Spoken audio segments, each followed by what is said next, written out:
எனக்கு வாழ்க்கையில ஒரே ஒரு ஆசை தான் சார் அப்படின்னார் ஒருத்தர். அது என்னன்னு கேட்டேன். ஆசைகளை ஒழிச்சுடணுங்கிறது தான் என்னோட ஆசை அப்படின்னார். இப்படி ஆசைகளை ஒழிக்க வேண்டும் அப்படிங்கறதையே ஒரு ஆசையா கொள்றது அபத்தம் அப்படிங்கிறார் ஒரு பெரியவர். இது மாதிரி ஆசைகளை ஒழிக்க ஆசைப்பட்டா அந்த நோக்கம் நிறைவேறாதான். அந்த முயற்சியால புதுசா சில துன்பங்கள் தான் சேருமா. அதுல புதுசா ஒரு ஆசை தலை தூக்கும் அப்படிங்கிறார் அவர். ஆசைகளை தானா விழ வச்சுடலாம். அதுக்கு வழி என்ன தெரியுமா? எந்த ஒரு ஆசையையுமே பூரணமா நிறைவேற்றிக் கொள்ள முடியாதுங்கிறத உணரணும். அதை உணர்ந்தா ஆசைகள் தானா விழுந்துரும். அதை விட்டுட்டு ஆசைகளை விட்டுடணுங்கிறதையே ஒரு ஆசையா வச்சுக்கிட்டு அதுக்காக கடுமையா முயற்சிகளையும் செஞ்சுக்கிட்டு நான் ஆசைகளை விட்டுட்டு ஞானோதயம் அடையறதுக்கு கடுமையா முயற்சி பண்ணிட்டு இருக்கிறேன் சார் அப்படின்னு சொல்லிக்கிட்டு இருந்தா எந்த காலத்திலயும் ஞானோதயம் வரப்போறது இல்லை. அதுக்கு பதிலா துன்பம் தான் சேரும் அப்படிங்கிறது அவரோட கருத்து. எந்த ஒரு ஆசையையும் பூரணமா நிறைவேற்றிக் கொள்ள முடியாது அப்படிங்கறத உணரணும். ஒரு ராஜா, அவர் மனசுல அமைதி இல்லை, எப்பவும் கஷ்டப்பட்டுக்கிட்டே இருந்தார். இந்த துன்பத்தை போக்குறதுக்கு பல வழிகள்ல என்னென்னமோ முயற்சியெல்லாம் பண்ணி பார்த்தார். ஒன்னும் சரியா வரல. கடைசியா ஒரு காரியம் பண்ணார். அதாவது ஒரு வேதாந்தியை தேடிட்டு போனார். அவரை பார்த்து கேட்டார், ஐயா, என்னுடைய துன்பங்கள்ல இருந்து நான் விடுபடணும், அதுக்கு சுலபமா ஏதாவது ஒரு வழி இருந்தா சொல்லுங்களேன் அப்படின்னு கேட்டுக்கிட்டார். அதுக்கு அந்த வேதாந்தி சொன்னார், அதுக்கு ஒரு வழி சொல்றேன், அது மாதிரி செய்ய. அதாவது உன்னுடைய ராஜ்யத்துக்குள்ள போதுங்கிற மனசோட வாழற ஒருத்தனை கண்டுபிடிக்கணும். அப்படி கண்டுபிடிச்சு அவனுடைய சட்டையை வாங்கி நீ போட்டுக்கணும். அப்படி போட்டுக்கிட்டா உன்னுடைய துன்பம் தீர்ந்துரும் அப்படின்னார். உடனே ராஜாவுக்கு ரொம்ப மகிழ்ச்சி. அரண்மனையில இருந்த அத்தனை பேரையும் ஆளுக்கு ஒரு பக்கமா அனுப்புனார், தேட சொன்னார். போதுங்கிற மனசுடைய ஒருத்தனை கண்டுபிடிச்சி கொண்டுகிட்டு வாங்க அப்படின்னார். எங்கெங்கயோ தேடி கடைசியா ஒரு ஆளை கண்டுபிடிச்சாங்க. அவன் போதுங்கிற மனசோட இருக்கிறவன் தான். ஆனா அவன்கிட்ட சட்டை எதுவும் இல்லை. இடையில கட்டி இருக்கிற துண்டே போதுங்கிற மனசோட அவன் வாழ்ந்துகிட்டு இருக்கிறான்.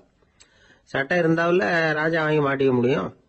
அந்த வேதாந்தி ஏன் அப்படி சொன்னாருங்கிறதுக்கான அர்த்தம் இப்பதான் ராஜாவுக்கு புரிஞ்சுதான். இதுவரைக்கும் சொன்னதெல்லாம் ஞான மார்க்கத்தை தேடிடுறவனுக்கான உள்ள தகவல். இப்ப இன்னைக்கு இளைஞர்கள் இதை கேட்டுட்டு நமக்கு ஆசையே வேணாம் அப்படின்னு முடிவு பண்ணிவிட்டா வாழ்க்கையில முன்னேறவே முடியாது. நம்முடைய முயற்சிக்கு ஆசைதான் தூண்டுகோ. அதனால இந்த ஆசையையும் அந்த ஆசையையும் போட்டு குழப்பிக்க கூடாது. ஆனா ஒண்ணு, பேராசை நமக்கு தேவையில்லை. நாம படுற ஆசையிலேயே ஒரு நியாயம் இருக்கணும். ஏன்னா நம்மள சில பேர், நீங்க தான் சார் சொன்னீங்க, அதனாலதான் ஆசைப்பட்டேன், அரைதான் கிடைச்சது மிச்சம் அப்படிம்பாங்க கன்னத்தை தடவிக்கிட்டே. அதனால இப்பெல்லாம் எந்த தகவலை சொன்னாலும் ரொம்ப எச்சரிக்கையா இருக்க வேண்டி இருக்குது. ஒரு ஆளு ஒரு கடை வச்சு வியாபாரம் பண்ணிட்டு இருந்தான். அவனுக்கு ரொம்ப பேராசை, நிறைய பணம் சேர்க்கணும்னு. திடீர்னு ஒரு நாள் அவனுக்கு உடம்பு ரொம்ப சுகம் இல்லாம போயிட்டுது. இனிமே பிழைக்கிறது கஷ்டங்கிற நிலைமை. மரணப்படுகையில இருக்கிறான். சொந்தக்காரங்கள்லாம் சுத்தி உட்கார்ந்து இருக்கிறாங்க. இவன் மெதுவா கண்ணை திறந்து பாக்குறான். என் வீட்டுக்காரி எங்கன்னா, இதோ இருக்கேன் அப்படின்னாங்க அந்த அம்மா. பசங்கள்லாம் எங்கேங்கிறான். இதோ பக்கத்துல தான் நின்றுட்டு இருக்கிறோங்கிறாங்க. பொண்ணுங்க எங்கேங்கிறான். எல்லாம் இங்கதான் இருக்கிறோம் அப்படிங்கிறாங்க. எல்லாம் இங்கதான் பக்கத்துல தான் இருக்கோம், நீங்க கவலைப்படாதீங்கன்னு சொல்றாங்க எல்லாம். அவன் மெதுவா கஷ்டப்பட்டு வாயை திறந்து, அட பாவிங்களா, எல்லாரும் இங்க இருந்தா அங்க கடையை யாரு கவனிக்கிறது அப்படின்னானா. ஜப்பான்ல உள்ள ஒரு புத்த விகாரை. அங்க ஒரு வயசான பௌத்த குரு தங்கியிருக்கிறார். ஒரு நாள் ராத்திரி கடுமையான குளிர். அவரால் தாங்க முடியல. பார்த்தார், மரத்துல செஞ்ச புத்த சிற்பங்கள் அங்க நிறைய இருந்தது. அதுல ஒன்ன எடுத்து அதுக்கு தீ மூட்டி அந்த நெருப்புல குளிர் காஞ்சிக்கிட்டு இருக்கிறார். மர சிற்பம் தீ வச்சதும் படபடன்னு வெடிக்க ஆரம்பிச்சுட்டுது. அந்த சத்தத்தை கேட்டதும் அந்த புத்த விகாரையின் குருக்கள் வெளியில ஓடி வந்தார். இவர் ஆனந்தமா குளிர் காஞ்சிக்கிட்டு இருக்கிறார். அவரால் பொறுத்துக்க முடியல. தெருவில் தெரிஞ்சுக்கிட்டு இருந்த அந்த பெரியவரை இங்க தங்க அனுமதிச்சதே அவரு தான். இவர் இப்படி பண்றாருன்னு நினைச்சுக்கிட்டே அவரை கோபமா பார்த்தார். ஏன் இப்படி கோபமா பாக்குறீங்க, இப்படி உட்காருங்க அப்படிங்கிறாரு இவர். அவருக்கு இன்னமும் கோபம் வந்துட்டுது. எங்கள் கடவுளை எரிச்சுட்டீங்களே அப்படின்னு சத்தம் போட்டாராம். அப்படியா அப்படின்னு கேட்டுக்கிட்டே அந்த சாம்பலை கிளறினார் இவர். என்ன செய்யறீங்கன்னு கேட்டிருக்காரு அவர். நான் எலும்புகளை தேடுறேன்னாராம். நீங்க ஒரு பைத்தியம், இது ஒரு மர சிற்பம், இதுல எலும்புகள் கிடையாது அப்படின்னாராம். அவருக்கு கோபம் வந்துட்டுது. உடனே வெளியில போங்கன்னு கத்தியிருக்காரு. வெளியில தள்ளி கதவையும் சாத்தி விட்டாராம். மறுநாள் காலையில கதவை திறந்து பார்த்தா அந்த வயசான பெரியவர் ஒரு மைல்கல் மேல சில காட்டு பூக்களை வச்சு புத்தம் சரணம் கச்சாமின்னு சொல்லிக்கிட்டே இருக்கிறார். இவருக்கு சந்தேகமா போட்டுது. கிட்ட போனார். என்ன செஞ்சுட்டு இருக்கீங்கன்னு கேட்டார். இது என்னுடைய காலை நேர பிரார்த்தனைனாராம். நிஜமாவே நீங்க ஒரு பைத்தியமா தான் இருக்கணும், ஏன்னா அது ஒரு மைல்கல் அப்படின்னாராம். இப்ப அந்த பெரியவர் சொன்னாராம், நீங்க ஒரு மரத்தை புத்தரா நினைக்கும் பொழுது நான் ஏன் ஒரு மைல் கல்ல புத்தரா நினைக்கக்கூடாது? நான் புத்தரை எரிக்கலாம். ஏன்னா அவரை நான் நேசிக்கிறேன். அந்த சிற்பம் மரத்தால் ஆனதுங்கிறது எனக்கு தெரியும். நான் ஒரு மைல் கல்ல தொழலாம். ஏன்னா அது எனது பூக்களை தாங்குது. நான் இந்த மைல் கல்லுக்குள்ள மறைஞ்சிருக்கிற புத்தரை பார்க்கிறேன். யாராவது ஒரு சிற்பி இத சிலையாக்குனாதான் நீங்க புத்தரை பார்க்க முடியும். அன்னைக்கு ரொம்ப குளிரா இருந்தது. நான் எனக்குள்ள இருக்கிற புத்தரையும் பாதுகாக்கணும். உள்ளே இருக்கிற புத்தரை காப்பாத்துறதுக்காக வெளியில உள்ள புத்தரை எரிக்கலாம். அதுல ஒன்றும் தப்பு இல்லை. அது அவருடைய போதனையிலேயே இருக்கு. உனக்குள் ஜோதியாக இரு அப்படிங்கிறது அவருடைய போதனை. என்னுடைய புத்தர் குளிர்ல நடுங்கிட்டு இருந்தார்.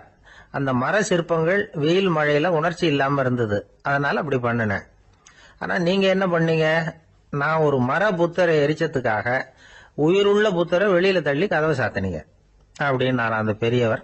உண்மையான பக்திங்கிறது இதுதான். அதாவது உனக்குள் ஜோதியாக இரு அப்படின்னு புத்தர் சொன்னார் இல்லையா? அது மாதிரி தனக்குள் ஜோதியாக இருக்கிற இந்த காலத்து ஆசாமிகள் நிறைய பேர் உண்டு. எப்பவும் போதையிலேயே இருக்கிறவங்க. ஒரு நாள் நடு ராத்திரி ஒரு மது கடையில ஒரு ஆள் அங்குள்ள சிப்பந்திகள் கிட்ட கேட்டுட்டு இருக்கிறான். மறுபடியும் இந்த கடை எப்போ திறப்பாங்கன்னு கேட்டானா.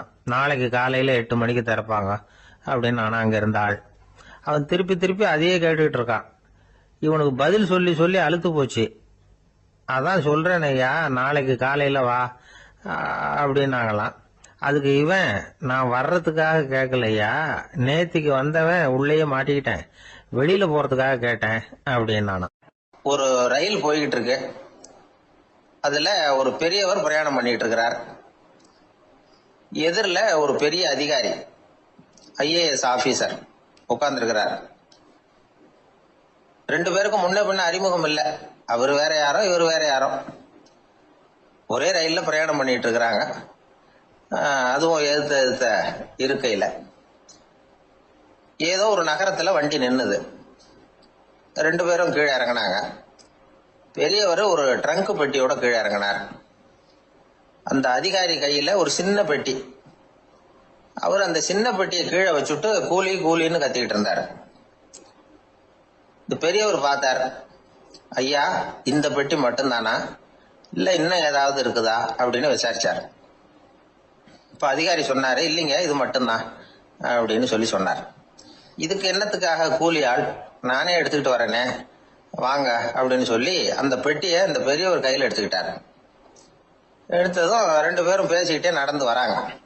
இப்ப பெரியவர் சொன்னார், இப்ப உள்ள நாகரிகம் எப்படி இருக்குன்னா, சுமை கால் பணம், சும கூலி முக்கால் பணம் அப்படிங்கிற மாதிரி இருக்கு. பணத்தை வீணாக்கிறதோட இது கௌரவம்னு வேற நினைக்கிறாங்க அப்படின்னார். அவர் சொல்றது சரிதான். 10 ரூபாய் மதிப்புள்ள ஒரு சுமைய 30 ரூபா கொடுத்து தூக்கிட்டு போவோம்.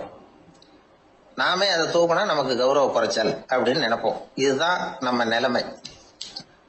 ஆனா அந்த பெரியவர் என்ன சொன்னார் தெரியுமா? நீங்க எங்க போகணுமோ அது வரைக்கும் நானே இதை எடுத்துட்டு வரேன் அப்படின்னார். அந்த அதிகாரி பக்கத்துல உள்ள ஒரு ஹோட்டல் வரைக்கும் போனார். பெரியவரும் அங்க கொண்டுட்டு போய் பெட்டியை வச்சார். உடனே அந்த பெரிய அதிகாரி அவருக்கு பணம் கொடுக்கறதுக்காக பர்ஸ் எடுத்தார். உடனே இவரு, ஐயா எனக்கு கூலி எதுவும் வேணாம், உங்களுக்கு சேவை செய்யறது என்னுடைய கடமை. நான் இந்த சேவையை செய்தது பணத்துக்காக இல்ல, அன்புக்காக அப்படின்னு சொல்லிவிட்டார். அதுக்கப்புறம் அவர் நன்றினார். 2 பேரும் பிரிஞ்சுட்டாங்க. இது முடிஞ்சது. அன்னைக்கு சாயந்தரம் அங்க ஒரு பெரிய கூட்டம் நடக்குது. இந்த அதிகாரியும் அந்த கூட்டத்துக்கு போறார். மக்கள் கூட்டம் ரொம்ப அதிகம். அதனால இந்த அதிகாரியும் ஒரு ஓரமா உட்காந்துக்கிட்டார். அப்புறம் கொஞ்ச நேரத்துல இந்த முக்கிய விருந்தினர் பேசுறதுக்காக வரார் மேடைக்கு. மேடையில இருந்த பெரியவங்க எல்லாம் எழுந்திருச்சு நின்று அவருக்கு மாலை போட்டு மரியாதை செய்யறாங்க. எங்கேயோ ஒரு மூலையில உட்கார்ந்து இருந்தாரு அதிகாரி. அவரு இதை கவனிச்சார். அவருக்கு ரொம்ப ஆச்சரியம், அதிர்ச்சி.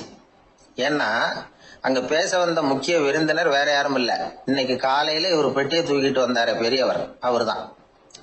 சரி, அந்த பெரியவர் யார் தெரியுமா? அவர் தான் ஈஸ்வர சந்திர வித்யாசாகர். கூட்டம் முடிஞ்சது. அதிகாரி அவரை தேடி ஓடினார். அவர் கைகளை பிடிச்சுக்கிட்டார். ஐயா என்ன மன்னிச்சுடுங்க அப்படின்னாரு. அப்புறம் சொன்னார், அகங்காரம்ங்கிற கெட்ட புத்தி தான் உண்மைய கண்கள்ல இருந்து மறைக்குது. அகங்காரம் தான் மனுஷனை அழிக்குது. நீங்க ரொம்ப பெரிய மனிதர், இருந்தாலும் மனித தன்மையோட நடந்துக்கிறீங்க. இந்த அன்பு, தயவு, பொறுமை இதெல்லாம் இல்லைன்னா மனிதனாக இருக்கிறதுல என்ன பிரயோஜனம் அப்படின்னு சொல்லிவிட்டு அந்த அதிகாரி போனாராம். மனித தன்மைன்னா என்ன அப்படிங்கிற கேள்விக்கு இந்த பெரியவர் ஒரு உதாரணம். இப்பெல்லாம் அப்படியா இருக்கிறாங்க? ஒரு பெரியவர் ஒரு பெட்டியை தூக்கிட்டு வந்துகிட்டு இருக்கிறார். ஒரு இளைஞன் ஓடி வந்தான். கொடுங்க சார், நான் தூக்கிட்டு வரேன்னா. கொடுத்தார். வாங்கி தலையில வச்சுக்கிட்டான். அப்புறம் சொன்னான், அடுத்தவங்க சிரமப்படக்கூடாதுங்கிறது என்னுடைய கொள்கை அப்படின்னா. அது நல்லதுதான் அவரு. கடைசியில பெட்டியை கொடுத்தான். வாங்கிட்டு பரிசை திறந்தார் பணம் கொடுக்கறதுக்காக. வேணாங்க அப்படின்னு விட்டான் அந்த இளைஞன். ஏன்? நான் சொன்னேன் அடுத்தவங்க சிரமப்படக்கூடாதுங்கிறது என்னுடைய கொள்கைன்னு. அதனால உங்களுக்கு சிரமம் கொடுக்கக்கூடாதுங்கிறதுக்காக வரும்பொழுது நானே உங்க பரிசை எடுத்து வேணுங்கிற பணத்தை எடுத்துக்கிட்டு திருப்பி உங்க பாக்கெட்லயே போட்டுட்டேன் அப்படின்னா. இப்படி இருக்குது இந்த காலம். அதனால வாழ்க்கையில அன்பு, தயவு, பொறுமை இதெல்லாம் ரொம்ப அவசியம் அப்படிங்கறத நாம புரிஞ்சுக்கணும். ஒரு ஊர்ல ஒரு ஆள் இருந்தான். கற்பனையிலேயே காலத்தை கடத்திக்கிட்டு இருந்தான். ஒரு நாள் ஒரு மரத்தடியில உட்காந்துருந்தான். அவனுக்கு பசிக்கிற மாதிரி தெரிஞ்சது. உடனே கற்பனையிலேயே சாப்பிட ஆரம்பிச்சுட்டான். அதாவது எதிரில் இலை போட்டு சாப்பாடு போடப்பட்டிருக்கிறதாகவும் அதை இவன் சாப்பிட்றதாகவும் நினைச்சுக்கிட்டு கையை மட்டும் வாய்க்கும் தரைக்குமா அப்படியும் இப்படியும் கொண்டுகிட்டு போய் பாவனை பண்ணிக்கிட்டே இருக்கிறான். தூரத்துல இருந்து பாக்குறவங்களுக்கு இவன் ஏதோ பலமான விருந்து சாப்பிட்டுட்டு இருக்கிறான் அப்படின்னு தான் தோணும். அது மாதிரியே பண்ணிக்கிட்டு இருந்தான். அந்த வழியா ஒரு சன்னியாசி வந்துகிட்டு இருந்தார். இவனை பார்த்தார். என்ன இவன் இப்படி பண்ணிட்டு இருக்கிறானே அப்படின்னு நினைச்சாரு. கொஞ்ச நேரம் அவனையே உத்து பார்த்துக்கிட்டு இருந்தார். இவரை பார்த்ததும் அவன் இன்னமும் சுவாரஸ்யமா சாப்பிட ஆரம்பிச்சுட்டான். அப்பப்பா, என்ன இது, இந்த குழம்பு இவ்வளவு காரமா இருக்கு, என்னுடைய நாக்கே எரிஞ்சு போடும் போல இருக்கு அப்படின்னு சொல்லிக்கிட்டு பக்கத்துல ஒரு குவளையை எடுத்து தண்ணி குடிக்கிறது மாதிரி பாவனை பண்றான். அப்பாடா, இப்ப கொஞ்சம் பரவாயில்ல அப்படின்னு சொல்லிக்கிட்டு குவளையை கீழே வைக்கிறது மாதிரி ஒரு பாவனை பண்றான். சன்னியாசி பார்த்தார். என்னப்பா, சாப்பாட்டுல காரம் அதிகமோ அப்படின்னார். ஆமா சுவாமி, ஞாபகம் மறதியில் கொஞ்சம் மிளகாய் அதிகமா சேர்த்துக்கிட்டேன் அப்படின்னா. சரி சாப்பிடு அப்படின்னு சொல்லிட்டார். அவன் சாப்பிட்டு முடிக்கிற வரைக்கும் பொறுமையா உட்காந்துருந்தார். அவன் அப்பாடா அப்படின்னு சொல்லிட்டு மறுபடியும் தண்ணி எடுத்து குடிச்சான். எல்லாம் கற்பனையிலேயே. அதுக்கப்புறம் சன்னியாசி பேச ஆரம்பிச்சார். இதை பாருப்பா, உன்னுடைய கற்பனையை நான் மெச்சுறேன். இருந்தாலும் உன் சாப்பாட்டுல ஒரு இனிப்பையும் வச்சிருக்கலாமே, ஏன் மிளகாய அளவுக்கு அதிகமா போட்டுட்டு அவஸ்தைப்படுறேன் அப்படின்னார். அவன் யோசிக்க ஆரம்பிச்சான். அதுக்கப்புறம் இவர் சொன்னார், இதை பாருப்பா, இனிமேல உன்னுடைய கற்பனையும் உயர்ந்ததாக இருக்கட்டும் அப்படின்னு உபதேசம் பண்ணிவிட்டு போனார். எப்பவும் உயர்வை பத்தியே சிந்திக்கணும். உயர்வு கிடைக்கலன்னா கூட அப்படி சிந்திக்கிறத நிறுத்தப்படாது அப்படிங்கிறார் திருவள்ளுவர். உள்ளுவது எல்லாம் உயர் உள்ளல், மற்ற அது தள்ளினும் தள்ளாமை நேர்த்து. ஊக்கம் இல்லாம உலகத்துல வாழ்ந்து பிரயோஜனம் இல்லை. அதனால உயர்வாவே சிந்திக்கணும். அது நம்மளை ஊக்கப்படுத்தும். இது பெரியோர் வாக்கு.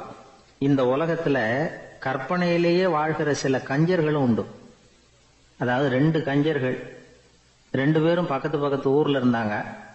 பொங்கல் சமயம். ஒரு கஞ்சன் தன்னுடைய மகனை கூப்பிட்டான்.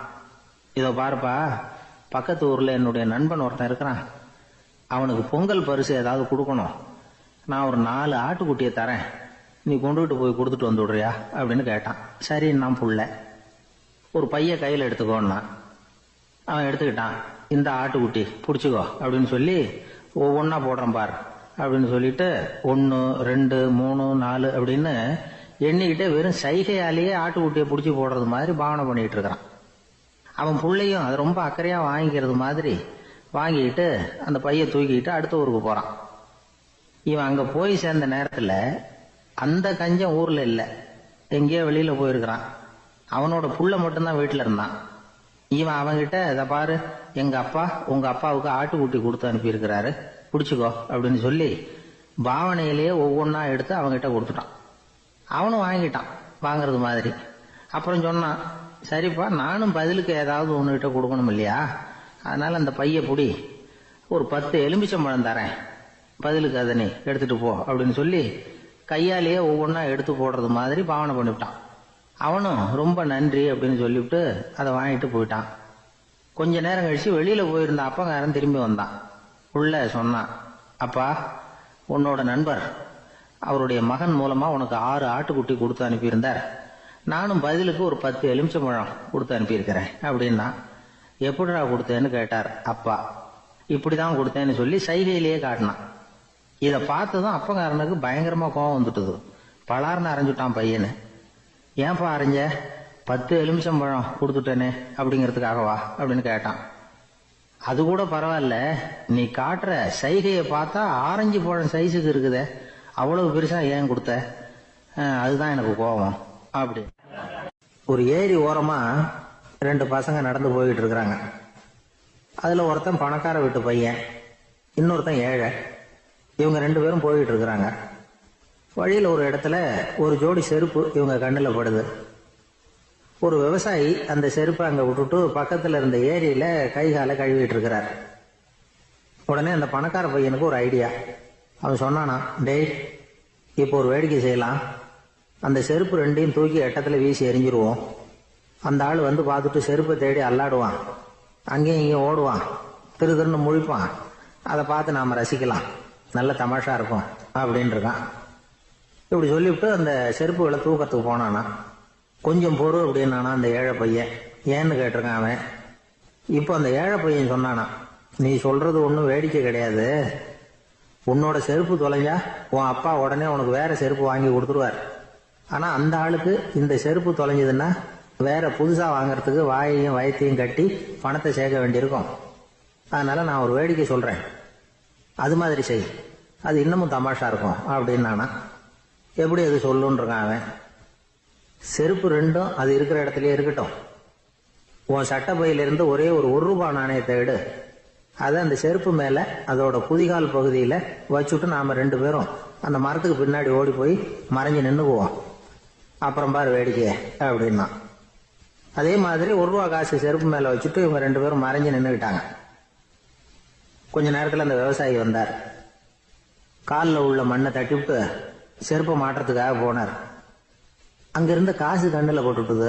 அவருக்கு ஆச்சரியமா போச்சு. அதை கையில எடுத்து பாக்குறார். 4 பக்கமும் திரும்பி திரும்பி பாக்குறார், யார் இதை வச்சிருப்பான்னு. கடைசியில ஆகாயத்தை பாக்குறார். ஆண்டவா, இது உன்னோட கருணை தான். நீ தான் யாரோ புண்ணியவான் மனசுல தர்மம் பண்ற எண்ணத்தை உண்டாக்கி இருக்கிற. அந்த புண்ணியவான் நல்லா இருக்கணும் அப்படின்னு வாழ்த்தி அந்த காசை கண்ணுல ஒத்திக்கிட்டாராம்.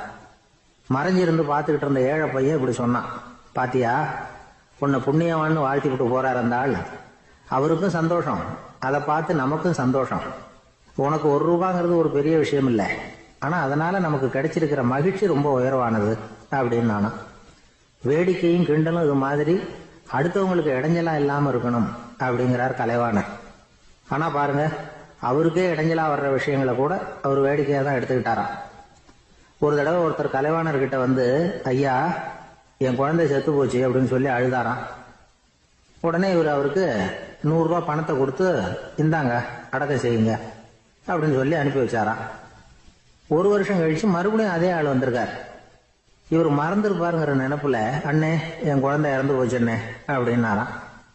இவர் மறுபடியும் 100 ரூபாய் கொடுத்து ஆறுதல் சொல்லி அனுப்பி வச்சாராம். 7-8 மாசம் கழிச்சு மறுபடியும் அதே ஆள் வந்திருக்காரு. அவர் வாயை திறக்கிறதுக்கு முன்னாடியே இவர் 100 ரூபாய் அவர் கையில வச்சு, போன 2 தடவை தான் குழந்தை செத்து போச்சு, இந்த தடவையாவது அதை சாகாம காப்பாத்தி விடு அப்படின்னு சொல்லி அனுப்பி வச்சாராம். அதுக்கப்புறம் அந்த ஆள் வர்றதே இல்லையா. ஒரு ஊர்ல ஒரு மன்னர் இருந்தார். அவரு பக்கத்து தேசத்து மேல படையெடுக்கணும்னு நினைச்சுக்கிட்டு இருந்தார். அதையும் தன்னுடைய நாட்டோட சேர்த்துக்கணுங்கிற ஆசை. எப்போ படையெடுக்கலாம்னு யோசிச்சுக்கிட்டு இருந்தார். இப்படி யோசிச்சுக்கிட்டு இருந்த சமயத்துல ஒரு பெரியவர் அவரை தேடிட்டு வந்தார். அவர் அடிக்கடி வருவார், அவர்கிட்ட பேசிக்கிட்டு இருப்பார். இப்போ அப்படித்தான் வந்தார். என்ன மன்னா யோசனைன்னாரு. இவர் தன்னுடைய யோசனையை சொன்னார். இந்த சமயத்துல மன்னருக்கு தாகம் எடுத்தது, தண்ணி குடிக்கணும் போல இருந்தது. உடனே அங்க இருந்த ஒரு அரண்மனை பணியாளரை கூப்பிட்டார். போய் கொஞ்சம் தண்ணி கொண்டு வாப்பா அப்படின்னார். அந்த பணியாளர் போனார். ஒரு கோலையில தண்ணி கொண்டு வந்தார். ராஜா கிட்ட நீட்டினார். ராஜா அதை வாங்கி குடிக்கிறதுக்காக வாயிட்ட கொண்டுட்டு போனார். அந்த நேரம் பார்த்து, மன்னா கொஞ்சம் பொறுங்கன்னார் இந்த பெரியவர். ஆவலோட குடிக்க போன மன்னர் அப்படியே நிறுத்திக்கிட்டு பெரியவரை பார்த்தார். இப்ப அந்த பெரியவர் சொன்னார், மன்னா, இப்போ உங்களை விட வலிமை உள்ள ஒரு சக்தி உங்களுக்கு தண்ணி கொடுக்க மறுத்துடுதுன்னு வைங்க, உங்களை குடிக்க விடாம தடுத்துடுது அப்படின்னா, இப்ப இந்த 1 கோவள தண்ணீரை என்ன விலை கொடுத்து வாங்குவீங்க அப்படின்னு கேட்டார். இப்போ எனக்கு இருக்கிற தாகத்துக்கு என்னுடைய அரசாங்கத்துல பாதியையாவது கொடுத்து இந்த தண்ணியை வாங்கறதுக்கு தயங்க மாட்டேன்னார் அவர். சரி, இப்ப அந்த தண்ணியை குடிங்கன்னார் பெரியவர். மன்னர் ஆவலோடு அந்த தண்ணியை குடிச்சு முடிச்சார். அதுக்கப்புறம் கொஞ்ச நேரம் தன்னுடைய படையெடுப்பை பத்தி சொல்லிட்டு இருந்தார். கொஞ்ச நேரம் கழிச்சு மறுபடியும் இந்த பெரியவர் கேட்டார், மன்னா, இப்போ நீங்க ஒரு கோவள தண்ணீரை குடிச்சு முடிச்சுட்டீங்க. இப்ப அந்த தண்ணீர் உங்க உடம்ப விட்டு வெளியில வரக்கூடிய பாதை அடப்பட்டு போச்சு அப்படின்னு வச்சுங்க. அதை வெளியேற்றுவதற்காக நீங்க எவ்வளவு செலவழிப்பீங்க அப்படின்னு கேட்டார். மன்னர் யோசனை பண்ணார். அப்படி ஒரு நிலைமை ஏற்பட்டு போச்சுன்னா என்னுடைய அரசாங்கம் பூராவையும் அதுக்கு ஈடா தர்றதுக்கு கூட தயங்க மாட்டேன்னார். இப்ப அந்த பெரியவர் சொன்னார், எந்த அரசாங்கத்தின் மதிப்பு ஒரு கோவள தண்ணீர் அளவுக்கு கூட இல்லையோ அந்த அரசாங்கத்தை அடையணுங்கிற பேராசையில மனிதர்கள் தங்களுடைய சகோதரர்கள் கூடவே சண்டை போட்டுக்கிறாங்களே, அதுல ஏதாவது அர்த்தம் இருக்குதா அப்படின்னாராம். மன்னருக்கு இப்பதான் அர்த்தம் புரிஞ்சுதான். மனசுல தெளிவு உண்டாச்சு. தன் மனசுக்குள்ள உண்டான வெறிய விரட்டி அடிச்சு விட்டார். அதுக்கப்புறம் நிம்மதியா ஆட்சி புரிஞ்சார். இப்படி ஒரு கதை. உயிருக்கு என்ன விலை கொஞ்சம் யோசனை பண்ணி பாருங்க. ஆனா அது இப்ப எவ்வளவு மலிவா போயிட்டுது, அதையும் யோசனை பண்ணி பாருங்களேன். ஆசை பேராசையா மாறுது, அப்புறம் அது வெறியா ஆகுது, அதுக்கப்புறம் பைத்தியம் முடியுது. இந்த காலத்து மனிதர்களுக்கு 2 விதமான பைத்தியம் பிடிச்சிருக்கிறதாக ஒரு பெரியவர் சொல்றார். ஒன்னு பணம், இன்னொன்னு அதிகாரம். இதெல்லாம் எவ்வளவு காலத்துக்கு நீடிக்கும்? ஒரு சர்வாதிகார நாட்டுல 3 பேர் ஜெயில இருட்டு அறையில பேசிட்டு இருக்கிறாங்க. நீ எப்படி இந்த ஜெயிலுக்கு வந்த அப்படின்னு ஒருத்தர் கேட்டாராம். இந்த நாட்டு ராஜாவை ஆதரிச்சு நான் பிரச்சாரம் பண்ணினேன், அதனால கூட்டத்துல தகராறு வந்துட்டுது, கலவரமா போச்சு, அதுக்கு நான் தான் காரணம்னு அரெஸ்ட் பண்ணி இங்க கொண்டாந்து போட்டாங்க அப்படின்னாராம் அவரு. சரி, நீ எப்படி இங்க வந்த அப்படின்னு இன்னொருத்தரை பார்த்து கேட்டிருக்கார். நான் இந்த நாட்டு ராஜாவை எதிர்த்து பிரச்சாரம் பண்ணேன், அதனால கலவரம், அரெஸ்ட் பண்ணி கொண்டாந்து போட்டாங்கன்னார். சரிப்பா, நீ எப்படி அங்க வந்த அப்படின்னு 3வது ஆளை பார்த்து இவங்க கேட்டாங்களாம். இதுக்கு அந்த ஆள் மெதுவா வெளிச்சத்துக்கு நான் தான் இந்த நாட்டு ராஜா அப்படின்னா. தான் மட்டும் வாழ்ந்தா போதும் அப்படின்னு நினைக்கிறவங்க உண்டு. தானும் வாழணும், அடுத்தவங்களும் வாழணும் அப்படின்னு நினைக்கிறவங்களும் உண்டு. முதல்ல சொன்ன வகையை சேர்ந்த மனிதர்கள் எப்படி தெரியுமா? எப்படியாவது தான் மட்டும் வாழ்ந்தால் போதுங்கிற நினைப்பு தான் எப்பவும் அவங்களுக்கு இருக்கும். தங்களுடைய வளர்ச்சிக்கு எது தடையா இருந்தாலும் சரி, யார் தடையா இருந்தாலும் சரி, அதை அழிச்சுட்டு தான் மறுவேலை பார்ப்பாங்க. அவங்க எல்லாம் பாவ காரியங்களுக்கு தயங்குறதே இல்லை. அப்படிப்பட்ட வாழ்க்கை அவங்களுக்கே இடைஞ்சல அமைஞ்சு விடுறது உண்டு. அதை விளக்கறதுக்கு ஒரு கதையும் உண்டு. ஒரு ஊர்ல அப்படிப்பட்ட ஆள் ஒருத்தன் இருந்திருக்கான். நிறைய பாவங்களை செஞ்சவன். அதன் காரணமா நரகப்படுகொழியில விழுந்துட்டான். நரகப்படுகொழிங்கிறது ஒரு பெரிய கிணறு மாதிரி. ஏற்கனவே பாவம் செஞ்சவங்க நிறைய பேர் அதுல விழுந்து கிடக்குறாங்க. உள்ள ஏகப்பட்ட சத்தம், எல்லாம் அந்த பாவாத்மாக்கள் போடுற சத்தம். இப்போ விழுந்தானே, இவனும் சத்தம் போட்டான். இவன் போடுற சத்தம் கொஞ்சம் அதிகமா கேட்டுது. இந்த கிணத்துக்கு பக்கத்துல புத்தர் உட்கார்ந்து இருக்கிறார். அவர் காதுல இவன் போடுற சத்தம் விழுந்தது. உடனே அந்த கிணத்தடிக்கு போனார். குனிஞ்சு பார்த்தார். சாமி, என்ன காப்பாத்துங்க அப்படின்னு கத்தனா இவன். புத்தர் அவனை கொஞ்சம் கவனிச்சு பார்த்தார். மனித சமுதாயத்துக்கு அவன் என்னென்ன கெடுதல் பண்ணிருக்கிறாங்கிற விவரம் எல்லாம் அவர் மனக்கண்ணுல தெரிஞ்சது. அவருக்கு எல்லாம் புரிஞ்சு போச்சு. இருந்தாலும் அவனை காப்பாத்துறதுக்கு ஏதாவது வழி உண்டா அப்படின்னு யோசிச்சார். அவன் தன்னுடைய வாழ்நாள்ல ஏதாவது நல்லது செஞ்சிருக்கானா அப்படின்னு பார்த்தார். ஒரே ஒரு சமயம் அவன் தன்னுடைய காலடியில மிதிபட இருந்த சிலந்தியை மிதிக்காமல் தாண்டி போயிருக்கிறான். இந்த ஒரு காரியத்துக்காக அவனை கரையேற்ற முடியுமா அப்படின்னு நினைச்சார். அவ்வளவுதான். உடனே அவர் கையில ஒரு சிலந்தி உட்கார்ந்துதான். அதுகிட்ட இருந்து நூல் இழை வெளிவர ஆரம்பிச்சது. அந்த நூல் இழை கிணற்று ஆழம் வரைக்கும் அப்படியே நீண்டுகிட்டே போச்சான். புத்தர் பார்த்தார். இந்த நூலை பிடிச்சுக்கிட்டு மேலே ஏறி வா அப்படின்னார். என்னங்க சொல்றீங்க, இந்த சிலந்தி நூல் என்ன தாங்குமான்னு கத்தனான். எல்லாம் தாங்கும், அதை பிடிச்சுக்கிட்டு ஏறி வா அப்படின்னார். சந்தேகத்தோடவே அவன் அந்த நூல் இழைய பிடிச்சி இழுத்து பார்த்தா ரொம்ப வலுவா இருந்தது. அவனுக்கு ஆச்சரியம். அதை பிடிச்சிக்கிட்டே மெதுவா மேல ஏறி வர ஆரம்பிச்சுட்டான். பாதி தூரம் ஏறி வந்திருப்பான். அப்ப அவன் காலுக்கு கீழே ஏதோ சத்தம். என்னன்னு குனிஞ்சு பாக்குறான். கீழே கிடந்தவங்க சில பேரும் அந்த நூலை பிடிச்சி மேல வந்துகிட்டு இருக்கிறாங்க. இவனுக்கு கோபம் வந்துட்டுது. தன்னுடைய இடுப்புல வச்சிருந்த கத்தியை எடுத்து தன்னுடைய காலுக்கு கீழே நூல் இழைய அப்படியே வெட்டி விட்டுட்டான். இனிமே நாம மட்டும்தான் மேலே ஏறி வந்துடணும் அப்படின்னு நினைச்சுக்கிட்டான். ஆனா நடந்தது என்ன தெரியுமா? மொத்த நூல் இழையும் அப்படியே அருந்து கீழே விழுந்துட்டுது. அவனும் பொத்துன்னு கீழே விழுந்துட்டான். மறுபடியும் கத்த ஆரம்பிச்சுட்டான். ஏற்கனவே அவன் செஞ்சிருந்த ஒரு சிறு கருணை அந்த நூல் இழைக்கு உறுதியை கொடுத்தது. இப்போ அவன் செஞ்ச பாவம் அந்த நூல் இழைய வலுவிழக்க செஞ்சுட்டுது. அடுத்தவங்களும் வாழணுங்கிற எண்ணம் அவனுக்கு இருந்திருந்தா இப்ப அவனும் கரையேறி வந்திருப்பான், மற்றவங்களும் சௌக்கியமா வந்து சேர்ந்திருப்பாங்க. அதனால நாமும் வாழணும், அடுத்தவங்களும் வாழணும் அப்படின்னு நினைக்கிறவன் வாழ்க்கையில சீக்கிரம் முன்னுக்கு வந்துருவான். ஒருத்தன் ஒரு டாக்டர் கிட்ட போனான், மருந்து வாங்கினான், வாங்கி கொண்டாந்து பேசாம வச்சுட்டான், சாப்பிடல. அப்புறம் எதுக்காகப்பா போய் அவர்கிட்ட மருந்து வாங்கினேன் அப்படின்னு கேட்டாங்க. டாக்டர் வாழணும் இல்லையா, அதனாலதான் அப்படின்னா. அவர் கொடுத்த மருந்து நீ ஏன் சாப்பிடல அப்புறம் அப்படின்னு கேட்டாங்க. நான் வாழணும் இல்லையா, அதுக்காக தான் அப்படின்னா. ஒரு பெரிய தத்துவ சிந்தனையாளர் இருந்தார், சுவாங்சு அப்படின்னு பேரு. அவருடைய மனைவி ஒரு நாள் திடீர்னு காலமாயிட்டாங்க. ஐயோ பாவம், அவர் ரொம்ப வருத்தப்படுவார், போய் ஆறுதலா 4 வார்த்தை பேசிவிட்டு வரலாம் அப்படின்னு நினைச்சுக்கிட்டு நிறைய பேர் அவரை தேடிட்டு வந்தாங்களாம். வந்தவங்களுக்கு ஆச்சரியம், ஏன்னா இவர் வருத்தப்பட்டுக்கிட்டு இருப்பார் அப்படின்னு தானே எதிர்பார்த்தாங்க. அப்படி இல்லை, தாளம் போட்டுக்கிட்டு உட்காந்துருக்கிறார், தாளத்துக்கு தகுந்த மாதிரி பாட்டு வேற பாடிக்கிட்டு இருக்கிறார். என்ன மனுஷன் அவர், கொஞ்சம் கூட கவலை இல்லாம இப்படி இருக்கிறாரு அப்படின்னு நினைச்சாங்க. ஒருத்தர் துணிஞ்சு அவர்கிட்ட கேட்டுட்டார், என்னங்க இது இப்படி அப்படின்னு. அதுக்கு அவர் என்ன சொன்னார் தெரியுமா? இதை பாருங்க, என்னுடைய மனைவி பிறக்கிறதுக்கு முன்னாடி அவளுக்கு உயிரும் கிடையாது, உடலும் கிடையாது. அதுக்கு பிறகுதான் உயிர் வந்தது, உடல் வந்தது, அந்த உருவம் வந்தது. இப்ப என்ன ஆச்சு, அந்த உருவமும் உயிரும் போயிட்டுது, அவ்வளவுதானே. வந்தது போயிட்டுது.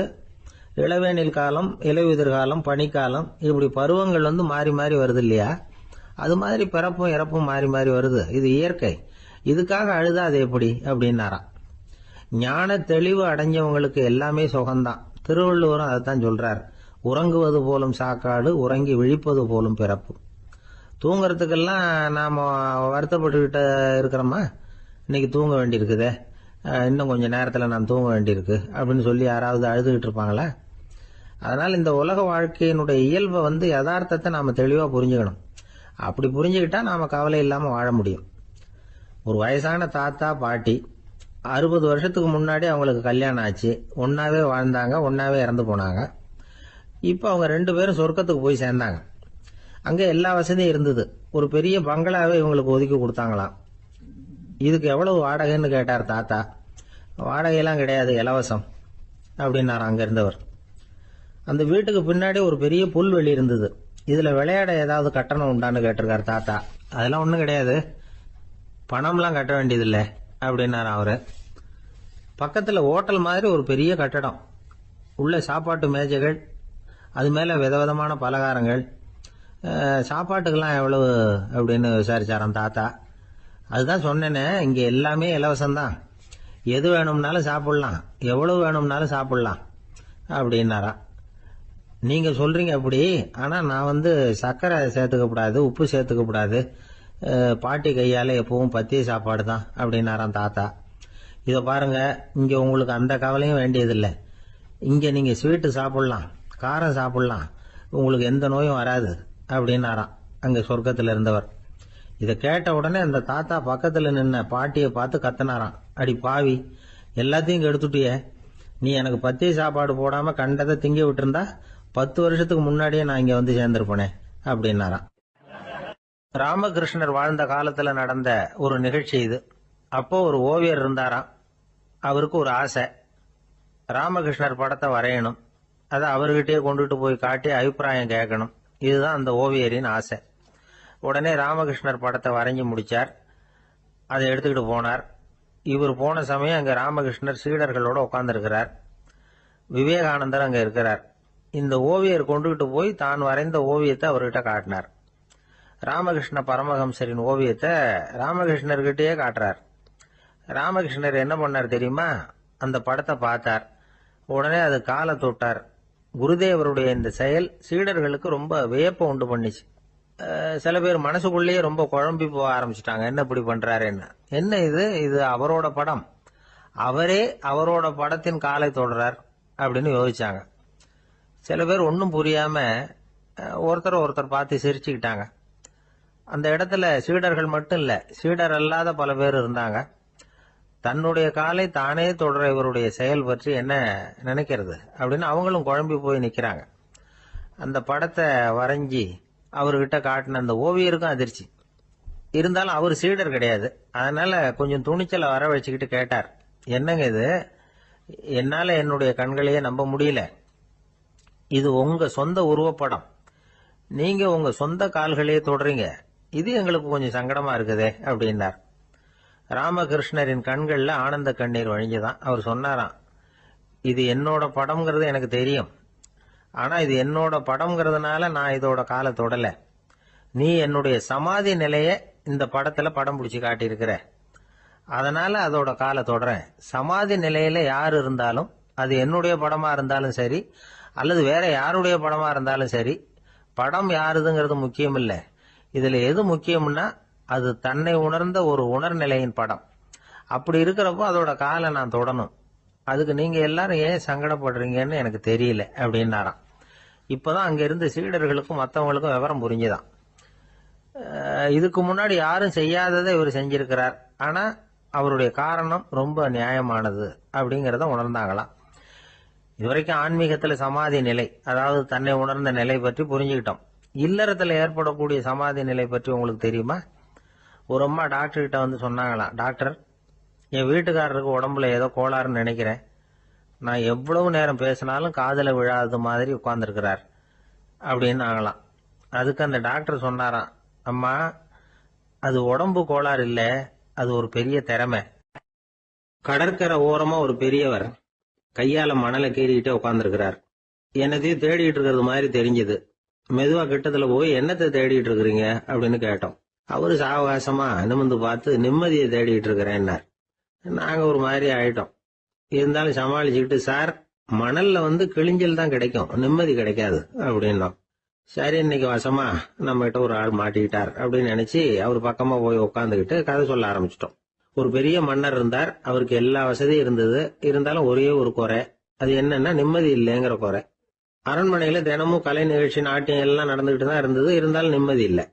சரி, நிம்மதி எங்க கிடைக்கும் அப்படின்னு தேட ஆரம்பிச்சார். உடனே அதுக்கான முயற்சிகள்ல தீவிரமா இறங்கினார். நாட்டுல உள்ள தத்துவ மேதைகளை எல்லாம் கூப்பிட்டுட்டு வர சொன்னார். எல்லாரும் வந்து சேர்ந்தாங்க. அவங்கள பார்த்து நிம்மதி எங்க இருக்குது அப்படின்னு விசாரிச்சார். அவங்களுக்கு அது தெரிஞ்சா ஏன் இப்படி ராஜா முன்னாடி வந்து நின்றுட்டு இருக்க போறாங்க? ராஜாவோட கேள்விக்கு ஒவ்வொருத்தரும் ஒவ்வொரு மாதிரி விளக்கம் கொடுக்க ஆரம்பிச்சுட்டாங்க. எந்த பதிலும் ராஜாவுக்கு திருப்தி அளிக்கக்கூடிய அளவுக்கு இல்ல. சரி, போயிட்டு வாங்கன்னு சொல்லி அவங்களை எல்லாம் அனுப்பி வச்சுட்டார். ஒரு நாள் அவர் மாளிகையில உப்பரிகையில நின்றுட்டு இருக்கிறார். அந்த சமயத்துல தெருவுல ஒரு பிச்சைக்காரன் ரொம்ப உல்லாசமா பாட்டு பாடிக்கிட்டே போயிட்டு இருக்கிறான். குரல்ல ஒரு சந்தோஷம், நடையில ஒரு மிடுக்கு. அவங்ககிட்ட கொஞ்சம் கூட கவலை இருக்கிறதா தெரியல. உடனே ராஜா அதை பார்த்தார். ஏவலாளிகளை வந்து கைதட்டி கூப்பிட்டார். உடனே ஓடி போய் அந்த பிச்சைக்காரனை இங்க அழைச்சிட்டு வாங்கன்னு உத்தரவு போட்டார். இவங்க உடனே ஓடி போய் அவனை கூப்பிட்டாங்க. அரண்மனைக்கு வாழ்ந்தாங்க. அவன் வரல. அரண்மனைக்கு உள்ள அடி எடுத்து வைக்க மாட்டேன்னு சொல்லிவிட்டான். ராஜா கிட்ட வந்து விஷயத்தை சொன்னாங்க. அவருக்கு ரொம்ப ஆச்சரியம், இப்படி ஒரு ஆள் இருக்கிறானா அப்படின்னு. சரி, அவன் என்னதான் சொல்றான் அப்படின்னு விசாரிச்சார். இவங்க மறுபடியும் தெருவுக்கு போய் கேட்டாங்க. என்ன பார்க்கணும்னா ராஜா விருப்பப்பட்டாருன்னா அவரை வேணும்னா இங்க வர சொல்லுங்க அப்படின்னு சொல்லிவிட்டான். அதை வந்து ராஜா கிட்ட சொன்னாங்க. அவருக்கு கோபம் வரல. இவ்வளவு சுதந்திர உணர்வோட இருக்கிறவன் சாதாரண ஆளா இருக்க முடியாது அப்படின்னு நினைச்சார். உடனே கிடுகிடுன்னு இறங்கி தெருவுக்கு வந்தார். பிச்சைக்காரங்கிட்ட போனார். நீ கவலைப்படாம சந்தோஷமா பாடிட்டு போறியே, அது எப்படி முடியுது உன்னால அப்படின்னு கேட்டார். ஏன் அப்படி கேக்குறீங்கன்னா, அவன் அதுக்கு இல்ல, எனக்கு அரண்மனையில எவ்வளவோ சுகபோகங்கள்லாம் இருக்கு, இருந்தாலும் நிம்மதி இல்ல. இது ஏன்னு எனக்கு தெரியல. இந்த தேசத்துல உள்ள அறிஞர்களை எல்லாம் கூப்பிட்டு கேட்டு பார்த்துட்டேன், அவங்களுக்கும் தெரியல. உன்னை கேட்டா தெரியும்னு நினைச்சேன், அதனாலதான் சந்திக்கிறதுக்கு ஆசைப்பட்டேன், ஆனா நீ வரமாட்டேன்னுட்டியே அப்படின்னார். பிச்சைக்காரன் கடகடன்னு சிரிக்க ஆரம்பிச்சுட்டான். மகிழ்ச்சிக்கும் உங்களுக்கும் தடையா இருக்கிறது இந்த மாளிகை தான். இதை விட்டுட்டு வெளியில வந்துட்டா நிம்மதி தேடிட்டு வந்துரும்னா. நான் அரசன், எனக்குன்னு கடமைகள் இருக்கு, அதையெல்லாம் விட்டுட்டு எப்படி வர முடியும்னார் ராஜா. ரெண்டும் ஒரே நேரத்துல கிடைக்கணுங்கிறது முடியாத காரியம். உங்க சுகபோகத்துக்கு விலையாதான் உங்க நிம்மதியை கொடுத்துக்கிட்டு இருக்கிறீங்க. என்ன பாருங்க, என்கிட்ட எதுவும் இல்ல, அதனால எதுவும் போயிடுமோங்கிற பயமும் இல்ல, நிம்மதியா இருக்கிறேன் அப்படின்னா அவன். ராஜா உடனே சந்தோஷப்பட்டு தன்னுடைய மேலங்கியை எடுத்து அவனுக்கு பரிசா கொடுத்தாரான். அவன் சிரிச்சுக்கிட்டே அதை வாங்க மாட்டேன்னு விட்டானான். இதை நீங்க எனக்கு கொடுக்கறதுனால எந்த பயனும் இல்லை, அதே நேரத்துல அதை வாங்கிட்டேன்னா அடுத்த வினாடியிலிருந்து அதை எப்படி காப்பாத்துறதுங்கிற கவலை எனக்கு வந்து சேர்ந்துரும், அப்புறம் தூக்கம் வராது, நிம்மதி போயிடும் அப்படின்னானா. சொல்லிவிட்டு அவன் பாட்டுக்கு சந்தோஷமா பாடிக்கிட்டே போயிட்டான். நிம்மதி எங்க இருக்குங்கிறதையும் ராஜா தெரிஞ்சுக்கிட்டார். அந்த இடத்துக்கு தன்னால போக முடியாதுங்கிறதையும் அவர் புரிஞ்சுக்கிட்டார். இப்படி இந்த கதைய அந்த கடற்கரையில மணலை கீறிக்கிட்டே உட்கார்ந்துருந்தார அந்த பெரியவர்கிட்ட சொல்லி முடிச்சோம். அவர் முகத்துல ஒரு தெளிவு தெரிஞ்சது. எங்களை நிமிர்ந்து பார்த்தார். ரொம்ப நன்றிங்க, இப்ப எனக்கு தெரிஞ்சு போச்சு. நிம்மதி வேணும்னா அதுக்கு என்ன பண்ணணும்னு இப்ப நல்லா புரிஞ்சுக்கிட்டேன் அப்படின்னார். என்ன புரிஞ்சுக்கிட்டீங்கன்னு கேட்டோம். இனிமே இந்த பக்கம் வந்தா உங்க கண்ணுல படாத இடமா பார்த்து உட்காரணும்னு புரிஞ்சுக்கிட்டேன் அப்படின்னார். ஒரு பெரிய நினைவு மண்டபம். அதுக்கு முன்னாடி ஒரு அப்பாவும் பிள்ளையும் நின்றுகிட்டு இருக்கிறாங்க. அந்த வழியா போறவங்க வர்றவங்க எல்லாம் அந்த இடத்துல நின்று அது என்ன மண்டபம் அப்படின்னு விசாரிக்க ஆரம்பிச்சாங்க. அந்த அப்பாவும் பிள்ளையும் தான் வர்றவங்களுக்கெல்லாம் விவரம் சொல்லிட்டு இருக்கிறாங்க. அதாவது இந்த இடத்துல ஒரு பெரிய மகான் சமாதி ஆயிருக்கார்.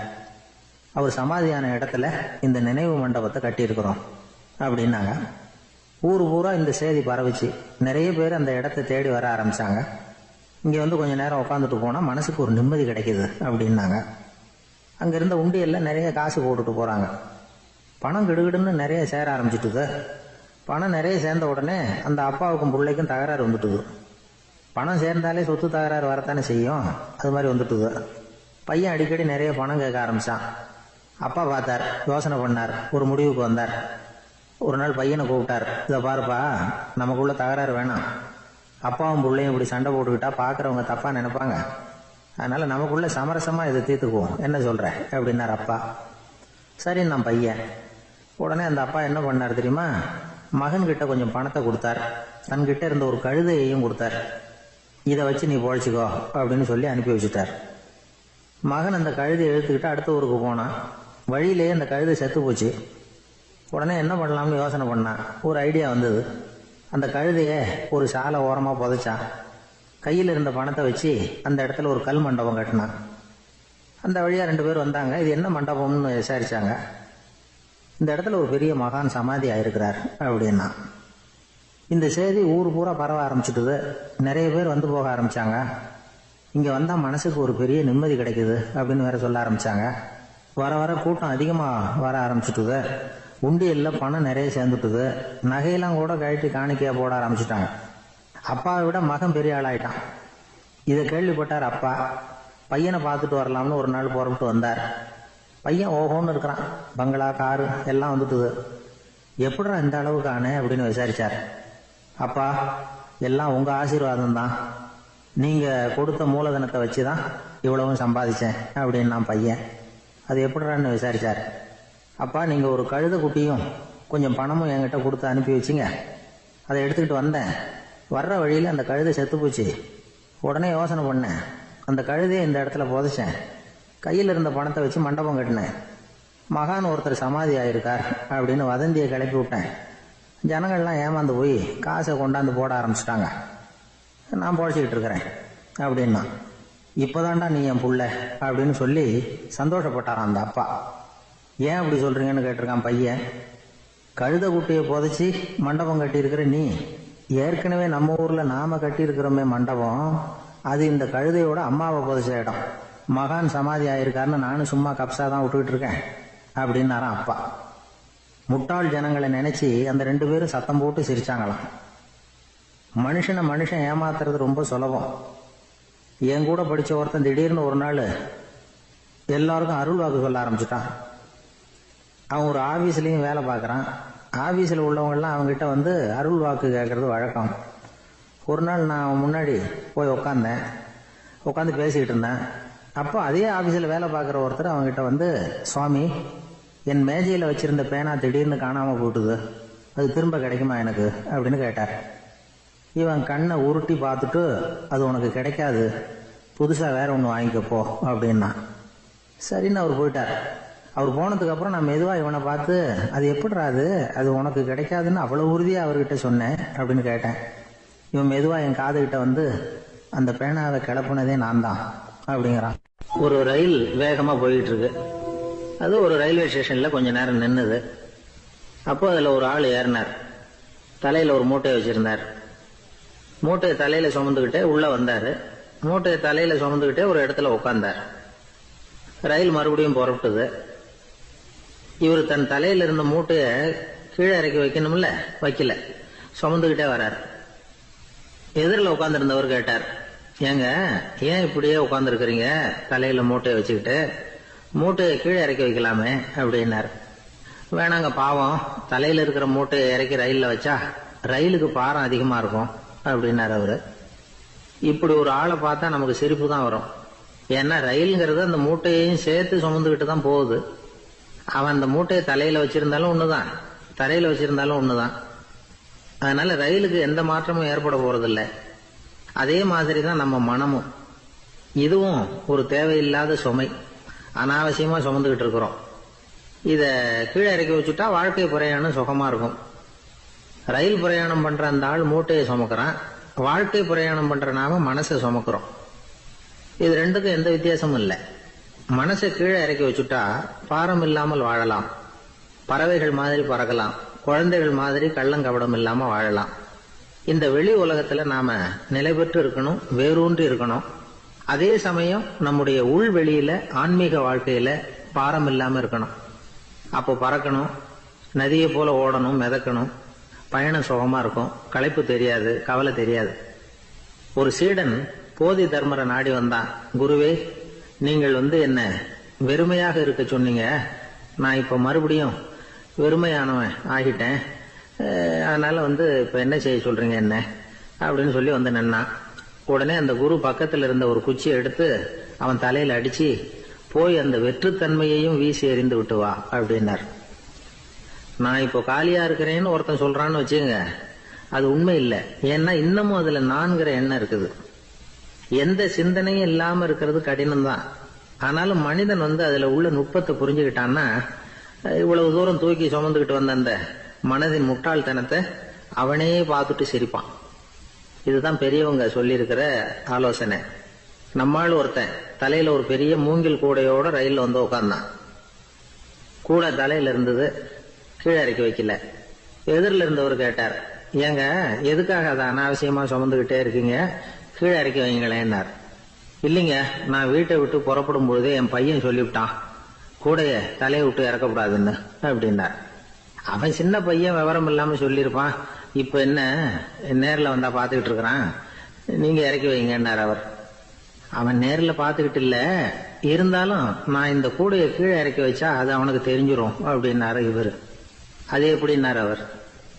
அவன் தனக்கு டிக்கெட் வாங்க வேணாம்னு சொல்லி இப்ப இந்த கூடைக்குள்ளதான் உட்கார்ந்துருக்கிறான் அப்படின்னு. நம்மள மாதிரி ஒரு ஆசாமி அவன் நம்மள மாதிரியே கற்பனை பண்ணான். அதாவது நாம தான் இந்த உலகத்துல ரொம்பவும் கஷ்டப்படுறோம், மற்றவங்க எல்லாம் சந்தோஷமா இருக்கிறாங்க அப்படின்னு அவன் நினைச்சுக்கிட்டான். அவன் ஒரு நாள் கடவுளை வேண்டிக்கிட்டானா, சுவாமி, இந்த உலகத்துல எவ்வளவோ பேர் இருக்கிறாங்க, ஒவ்வொருத்தருக்கும் ஒவ்வொரு விதமான கஷ்டம் இருக்கலாம், ஒத்துக்கிறேன். இருந்தாலும் எனக்கு அது கொஞ்சம் அதிகமா இருக்கிறது மாதிரி தெரியுது. அதனால நீங்க எனக்காக ஒரு சின்ன உதவி செஞ்சா போதும்.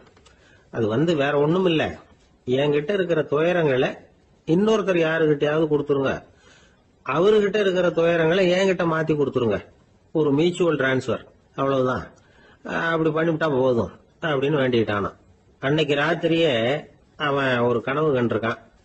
வானத்தில இருந்து ஒரு குரல் கேட்டிருக்கு. அது என்ன சொல்லிச்சு தெரியுமா?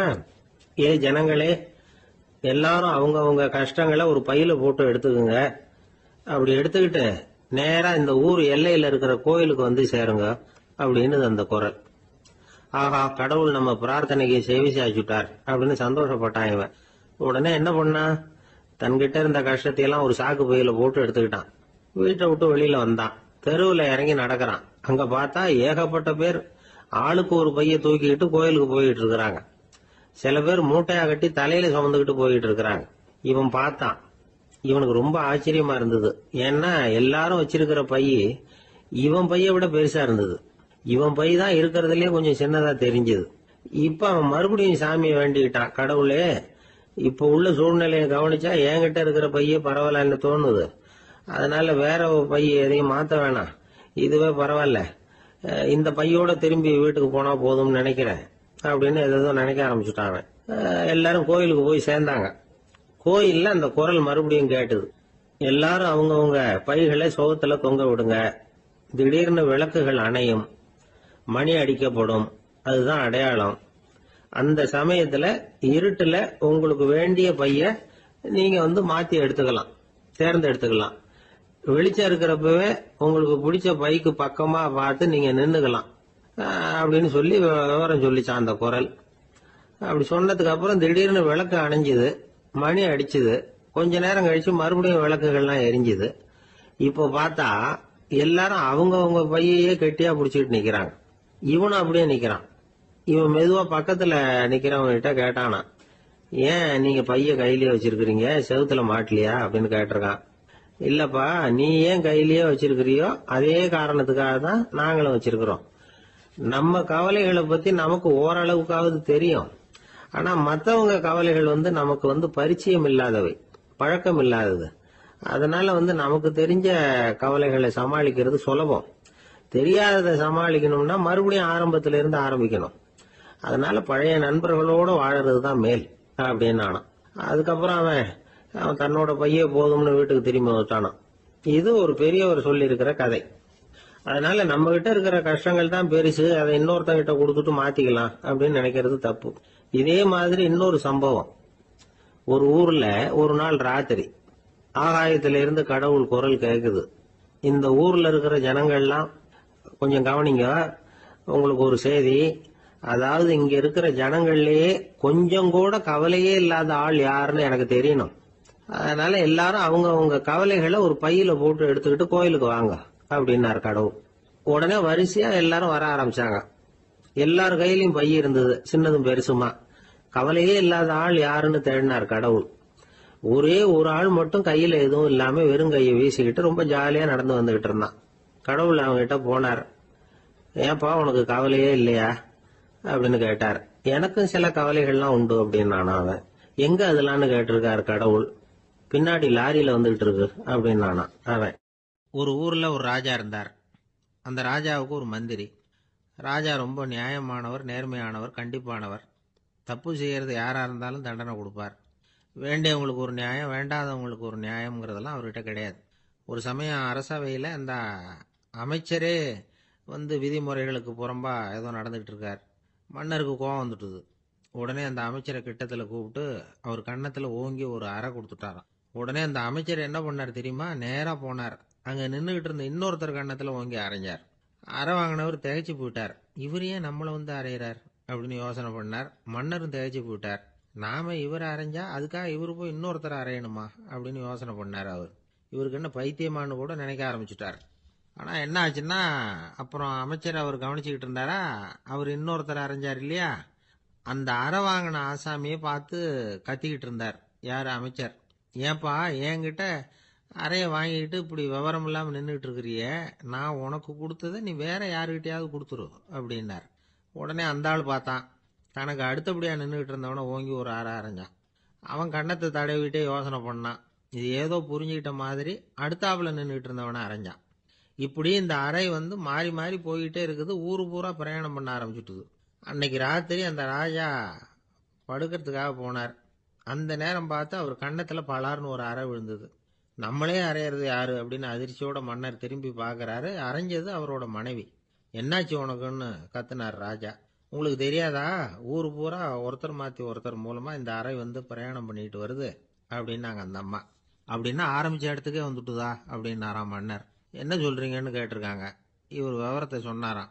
அப்படின்னா நீங்க ஆரம்பிச்சு வச்ச இந்த விளையாட்டை நான் முடிச்சு வச்சுட்டேன் அப்படின்னாங்களாம் அந்த அம்மா.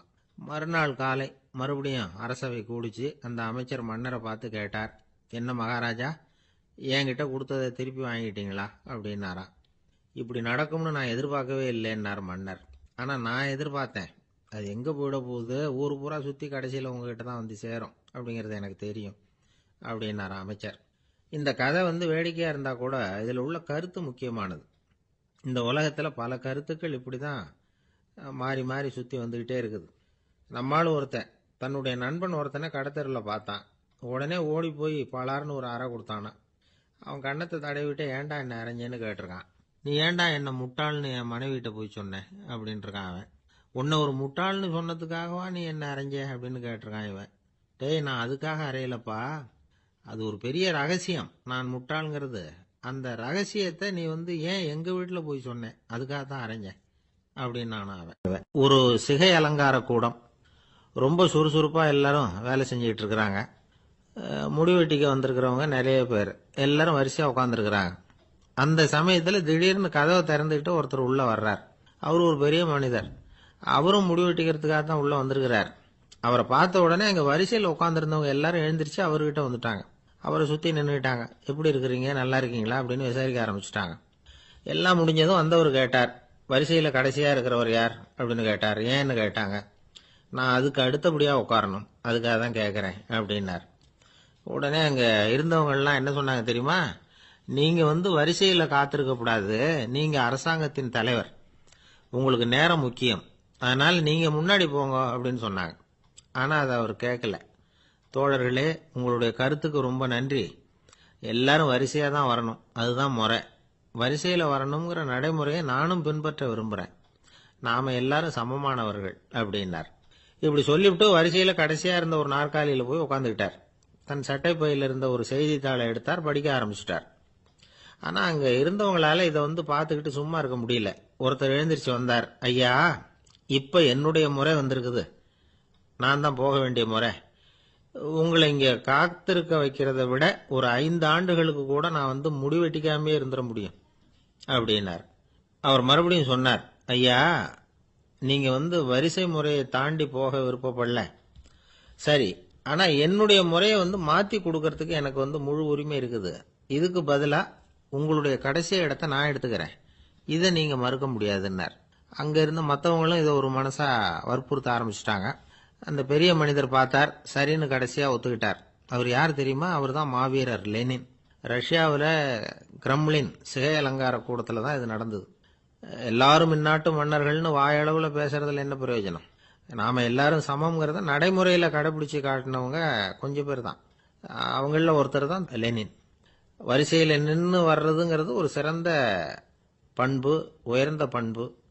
இன்னைக்கு பல இடங்கள்ல அது நமக்கு தேவைப்படுது. ஒரு ரேஷன் கடைவாசல், கடை திறக்கிறதுக்கு முன்னாடியே எல்லாரும் வரிசையில நின்றுட்டாங்க. கடைசியா வந்த ஒருத்தர் கியூவில் முன்னாடி போறதுக்கு முயற்சி பண்றார். ஏற்கனவே நின்றுட்டு இருக்கிறவங்க அவரை முன்னாடி போறதுக்கு விட மாட்டேங்கிறாங்க. கடைசியா போய் நில்லையா அப்படின்னு எல்லாரும் கத்துறாங்க. அது அவர் காதுல வாங்கல. முண்டி அடிச்சுக்கிட்டு முன்னாடி போறதுக்கே முயற்சி பண்ணிட்டு இருக்கிறார். எல்லாரும் சேர்ந்து அவரை வலுக்கட்டாயமா இழுத்து கொண்டாந்து பின்னாடி கொண்டு போய் நிறுத்திவிட்டாங்க. நிறுத்திவிட்டு சொன்னாங்க, இதை பாருப்பா, நாங்க இருக்கிற வரைக்கும் நீங்க முன்னாடி போய் எதையும் வாங்க முடியாது, தெரிஞ்சுக்கோ அப்படின்னாங்க. இப்போ அந்த ஆள் சொன்னாராம், நான் இங்க பின்னாடி நிக்கிற வரைக்கும் நீங்களும் எதுவும் வாங்க முடியாது அப்படின்னாராம். ஏன்னு கேட்டிருக்கிறாங்க. நான் தான் அந்த கடையை திறக்க வேண்டிய ஆள் அப்படின்னா. ஒரு கடைக்கு போனேன், 5 ரூபா பணத்தை எடுத்து கொடுத்தேன். ஒரு தினசரி பத்திரிகையை கேட்டேன். அவரு உடனே அங்க அடுக்கி வச்சிருந்த பத்திரிகையில ஒன்னு எடுத்து என் கையில கொடுத்தார், வாங்கிக்கிட்டேன். மீதி பணத்தை எடுத்தார், அதையும் என் கையில கொடுக்கணும்ல, கொடுக்கல. எதிரில் இருந்த பலகையில வச்சு எடுத்துக்க சொன்னார். எப்பவும் அவர் அப்படிதான் பண்ணுவாரு. நானும் எடுத்துக்கிட்டு வந்துடுவேன். இவர் ஏன் இப்படி பண்றாருங்கிறது எனக்கு ரொம்ப நாளா ஒரு சந்தேகம். ஒரு நாள் அவர்கிட்டயே இதை கேட்டுவிட்டேன். ஏங்க, நீங்க உங்க கடைக்கு பொருள்கள் வாங்குறவங்களுக்கு நீங்க பாக்கி சில்லறையை கொடுக்கறப்போ பலகையில வச்சு விடுறீங்க, கையில கொடுக்க மாட்டேங்கிறீங்களே, ஏன் அப்படின்னு கேட்டேன். காசை கையில கொடுத்தா நம்ம கிட்ட இருக்கிற லட்சுமி போயிடுவா சார் அப்படின்னார். அதாவது பணம் செலவாயிடும் அப்படின்னு அர்த்தமா. இன்னொரு நண்பர், அவர் ஒரு நாள் வழக்கத்துக்கு மாறா ரொம்ப சோகமா உட்காந்துருக்கிறார். ஏங்க, என்னாச்சு, ஏன் இப்படி கப்பலே கவிழ்ந்தது மாதிரி உட்காந்துருக்கிறீங்க அப்படின்னு கேட்டேன். கப்பலே கவிழ்ந்திருந்தா கூட நான் இப்படி கவலைப்பட மாட்டேன் சார், வேற ஒன்று நடந்து போச்சுன்னார். என்னன்னு கேட்டேன். என் உச்சந்தலையில பல்லி ஒன்று விழுந்துட்டுதுன்னார். அதுக்காகவா இப்படி அப்படின்னு ஆச்சரியப்பட்டேன். ஆமாங்க, பல்லி உச்சந்தலையில விழுந்தா பலன் என்னன்னு பஞ்சாங்கத்துல பார்த்தேன், மரணம்னு போட்டிருக்கு அப்படின்னு சொல்லிவிட்டு அவர் தொடர்ந்து கவலைப்பட ஆரம்பிச்சிட்டார். இப்படியும் ஒருத்தர், என் கூட வேலை பார்க்குற ஒருத்தர் எப்படி தெரியுமா, தினமும் வலது காலை வச்சு தான் ஆபீஸுக்கு உள்ள நுழைவார். என்னைக்காவது தவறுதலா இடது காலை வச்சு உள்ள வந்துட்டார்னா அன்னைக்கு பூரா மனசு சங்கடப்படுவார், எந்த வேலையும் சரியா ஓடாது. கேரம் போர்டு ஆடுற ஒருத்தர் எப்ப ஆட உட்கார்ந்தாலும் ஸ்ட்ரைக்கரை கை தவறி கீழே விழற மாதிரி பண்ணி அதுக்கப்புறம் அதை எடுத்துக்கிட்டு ஆட உட்காருவார். ஏன்னா எப்போ ஒரு தடவை நிஜமாவே அது கை தவறி கீழே விழுந்திருக்குது, அன்னைக்கு பிரமாதமா ஜெயிச்சுட்டார். உடனே ஒரு முடிவுக்கு வந்துட்டார், கை தவறுனா லாபம் அப்படின்னு. அதுக்கப்புறம் அதையே பழக்கமாக்கிக்கிட்டார்.